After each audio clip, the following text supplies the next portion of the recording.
तो नमस्कार साथियों, आप सभी का फिर से स्वागत है हमारे यूट्यूब चैनल पे। हमने फिर से क्लास 11th व 12th के लिए एक नया एंड मज़ेदार टॉपिक लेके आया हूँ।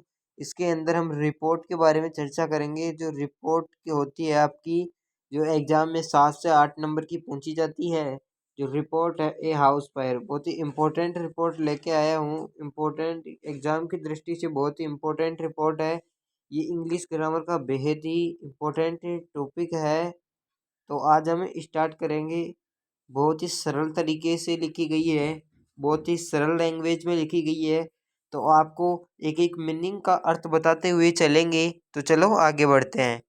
तो यहाँ से हम रिपोर्ट स्टार्ट करते हैं। ए रिपोर्ट ऑन हाउस फायर। एक मकान होता है, उसके आग लग जाती है, तब उस पर हमें एक रिपोर्ट कैसे तैयार करनी है, ये हमें एग्जाम में पूछ लिया जाता है। तो सबसे पहले हम यहाँ से स्टार्ट करना है। तो आपको रिपोर्ट को लिखते टाइम दो तीन बातों का ध्यान रखना है। सबसे पहले एक बात तो ये, जो ऊपर आप हेडिंग डालते हो, ये सभी पहले कैपिटल लेटर होने चाहिए। कौन से लेटर होने चाहिए?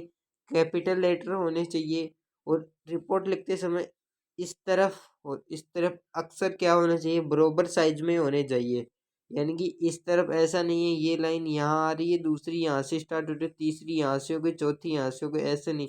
एक सिंपल लेवल में क्या होनी चाहिए, स्टार्ट होनी चाहिए इधर से भी। तो इसके लिए आपको क्या करना, अपनी काफ़ी होता है उसमें पेंसिल, यानी कच्ची पेंसिल से लाइन खींच लेनी है, फिर इसको हटा देना है। ठीक है, तो स्टार्ट करते हैं फिर। अभी मेल के कैसे क्या लिखना है हमें।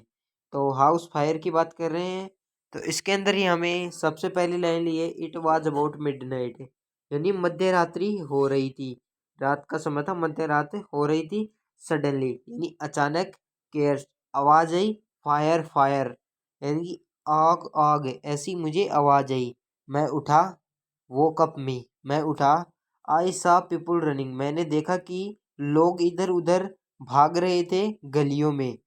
On reaching the spot women and children, यानी वुमेन एंड चिल्ड्रन, इस लाइन को मैं अंडरलाइन क्यों किया हूँ, क्योंकि ये लाइनें आप 4 से 5 ईमेलों में रिपोर्ट में यूज ले सकते हैं।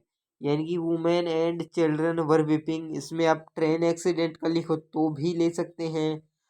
बहुत से इसकी उदाहरण मिल जाएंगे जिसमें आप इस लाइन को यूज ले सकते हो। जैसे women and children were weeping, यानी महिलाएं व बच्चे रो रहे थे। I found a big house fire, मैंने वहां पे देखा कि एक बड़े मकान की आग लग रही थी।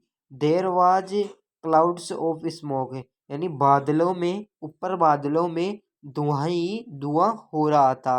The house many sleeping children were taken, उस मकान में से, जो मकान था जिसकी आग लगी थी, उसमें सोए हुए बच्चों को बाहर निकाला जा रहा था। और पीपुल वर थ्रोइंग वाटर, पीपुल वर थ्रोइंग वाटर मतलब लोग मकान के ऊपर पानी पानी फेंक रहे थे, वाटर फेंक रहे थे, जो भी आग के ऊपर, ताकि आग बुझ जाए। इट वॉज वेरी डिफिकल्ट, आग को बुझाना या नियंत्रण में लाना बहुत मुश्किल था। द फायर फिल्टर्स अराइव, यानी जो आग बुझाने वाले होते हैं, फायर का मतलब होता है आग, फिल्टर्स यानी मैन, यानी आदमी जो बुझाने वाले। आप यहाँ पे फायरमैन भी ले सकते हो इसकी तरह, लेकिन 11th क्लास का लेवल है तो फायर फिल्टर्स यहाँ पे सही रहेगा। फायर फाइटर्स, यहाँ पे firefighters arrive, firefighters आ गए।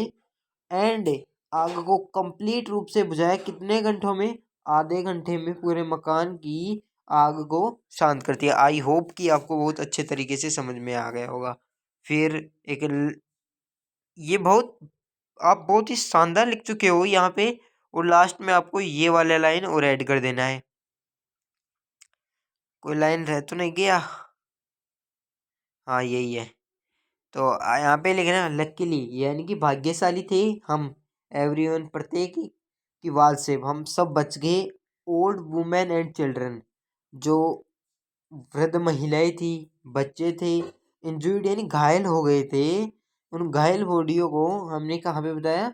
अस्पताल पहुंचाया। तो ये थी आपकी रिपोर्ट एक हाउस फायर के ऊपर। तो आई होप आपको समझ में आ गई होगी। समझ में आ गई तो वीडियो को लाइक, चैनल को सब्सक्राइब करते रहिएगा ऐसी अमेजिंग वीडियो पाने के लिए। तो ये रिपोर्ट थी एंड हाउस फायर के ऊपर बिल्कुल कंप्लीट तरीके से आपको समझाया, बहुत ही आसान तरीके से। तो वीडियो देखने के लिए धन्यवाद।